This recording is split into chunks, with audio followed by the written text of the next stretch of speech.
Salut à tous, je suis ravie de vous retrouver aujourd'hui pour vous présenter une nouvelle vidéo DIY. Vous savez que c'est un genre de vidéo que j'aime particulièrement réaliser sur ma chaîne.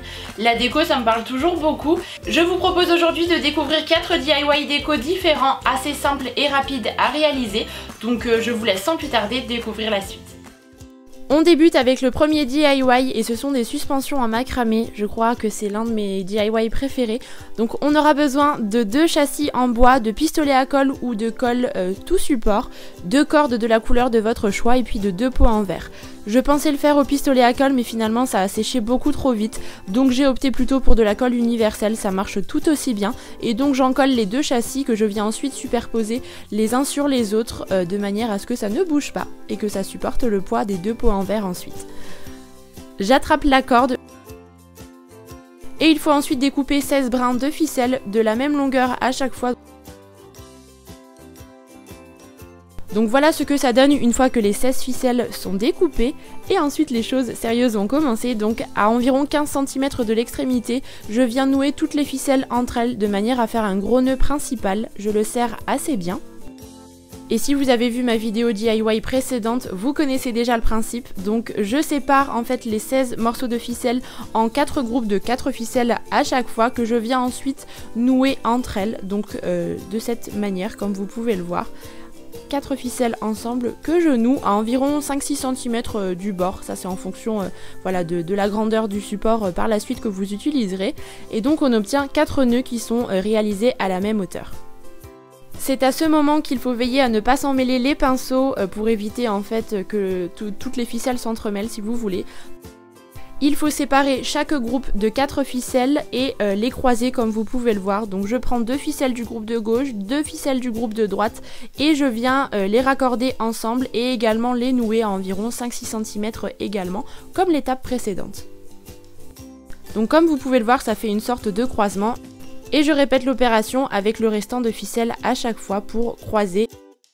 Je poursuis avec les 2 ficelles restantes pour le dernier nœud. A nouveau, les 4 nœuds sont réalisés à la même hauteur et pour terminer et nouer le tout sur le bas, je prends la totalité des ficelles et je réalise également un gros nœud comme pour la première étape. Il ne reste plus qu'à nouer le macramé à notre support. Donc pour ma part j'ai fait un gros nœud assez grossier, mais l'idéal c'est d'avoir une agrafeuse murale en fait, puisque ça sera bien plus discret et plus sympa en fait. Il faut vraiment que je m'en achète une parce que c'est super pratique. Et du coup là j'ai coupé l'excédent de ficelle. Il ne reste plus qu'à intégrer les petits pots en verre et à placer ce que vous souhaitez. J'ai opté pour ma part pour des plantes parce que je trouvais ça assez joli, mais vous pouvez tout aussi bien y mettre des petites bougies, vous en faire des pots à crayon, etc. Il y a une multitude de possibilités, donc c'est plutôt chouette. Nous passons au second DIY qui est un pêle-mêle. Ces 2 premiers DIY sont réalisés totalement avec des produits Sost Grain puisque j'ai mené des petits ateliers créatifs avec eux en fait sur Metz ce week-end. Et du coup j'avais envie de vous filmer également ces 2 DIY pour vous présenter un petit peu, pour celles qui n'étaient pas à l'événement, ce que nous avons réalisé. Donc il faudra tout d'abord une toile et de la peinture de notre choix. J'ai opté pour du noir parce que j'avais envie de quelque chose qui contraste bien avec les rubans que je vais appliquer par la suite. L'idéal est d'appliquer la peinture avec un rouleau pour avoir un résultat un petit peu plus homogène, mais j'ai fait avec ce que j'avais sous la main, mais le pinceau ça marche tout aussi bien. Et ensuite j'attrape le ruban que j'ai choisi, donc tout d'abord du doré, je viens le tendre, le placer un petit peu là où je le souhaite, en biais parce que je trouvais ça un petit peu plus joli. Je coupe la longueur que j'ai besoin et ensuite je place un petit point de colle, de la colle universelle, ça marche très bien pour fixer le ruban. Là encore la graffeuse murale aurait toute son utilité, mais si jamais vous n'en avez pas, vous pouvez voir qu'avec un petit point de colle ça fait tout aussi bien l'affaire.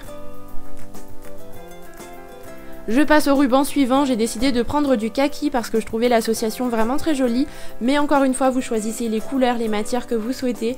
J'aime bien réaliser des DIY parce que c'est toujours personnalisable un petit peu à l'infini et chacun peut faire en fonction de ses goûts.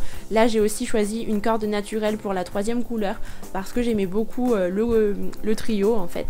Et pour terminer, il n'y a plus qu'à placer les petites cartes ou alors des photos selon vos envies. Vous pouvez également mettre des petites punaises, des pinces à linge, des stickers en fonction de ce que vous appréciez. Moi vous savez que j'aime les choses qui sont relativement simples, mais voilà, on peut faire à chaque fois en fonction de ses goûts.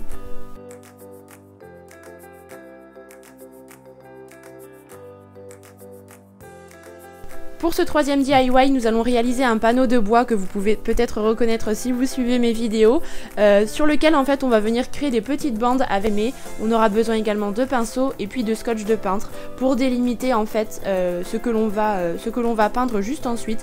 Vous pouvez faire les motifs que vous souhaitez.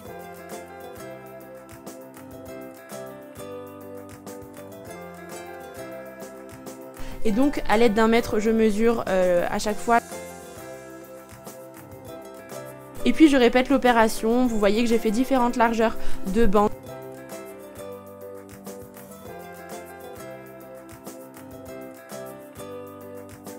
Donc voilà le résultat une fois que tous les scotches sont posés, et je vais commencer avec la peinture noire que j'applique tout d'abord sur le bas du support. Veillez à faire des mouvements vraiment à la verticale pour éviter que la peinture ne s'infiltre en dessous du scotch, ça sera un petit peu plus sympa.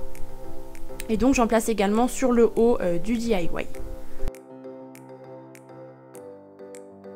Je poursuis ensuite avec une couleur taupe, vraiment très jolie. Ces peintures sont vraiment chouettes, je vous les recommande si jamais vous avez une boutique Søstrene pas très loin de chez vous.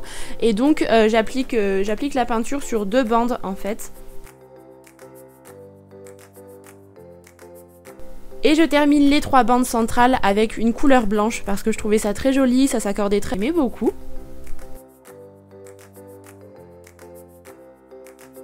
Une fois que ça a un petit peu séché, il n'y a plus qu'à retirer le scotch. Donc comme vous pouvez le voir, le motif apparaît. C'est quelque chose d'assez net mais j'ai beaucoup aimé. Et ça laisse apparaître la couleur du bois que j'aime beaucoup. Malgré le scotch, il y a quand même de la peinture qui s'est un petit peu infiltrée en dessous. Donc à l'aide d'un coton-tige humidifié, je retire les petites bavures. Comme c'est de la peinture à l'eau, ça part vraiment très très bien. Et le tour est joué, le DIY est terminé. Donc voilà le résultat, j'espère vraiment que ça vous plaît. On termine avec le dernier DIY qui se veut rapide, simple et efficace avec peu de matériel puisque vous aurez besoin uniquement de bouteilles en verre, de bombes de peinture et d'un pistolet à colle tout simplement. Donc tout d'abord je viens écrire un mot sur la bouteille en verre, vous pouvez mettre des petits dessins, des motifs etc. C'est vraiment à vous de voir. J'ai opté pour le mot love parce que je le trouve vraiment très joli. Mais c'est une étape qui est optionnelle, vous pouvez décider simplement de bomber les bouteilles sans passer par l'étape écriture ou motif. Et il ne reste plus qu'à bomber les bouteilles à l'aide de la bombe de peinture. J'aime bien parce que c'est une peinture qui est vraiment très opaque et vraiment pas chère du tout. Et vous voyez que dans une déco, ça apporte une petite touche plutôt sympa, ça coûte 3 fois rien. Ça en est tout pour cette vidéo DIY, j'espère que les idées proposées vous auront plu. Comme à chaque fois, n'hésitez pas à m'envoyer vos petites créations réalisées suite à cette vidéo sur les réseaux sociaux, etc. Ça me fait toujours très plaisir de voir que vous pouvez vous en inspirer, les reproduire, etc. Je trouve ça assez chouette de partager de ce côté-là. Et puis en attendant la prochaine vidéo, comme à chaque fois, vous le savez, je vous embrasse très très fort. Je vous remercie d'être là et puis je vous dis à bientôt.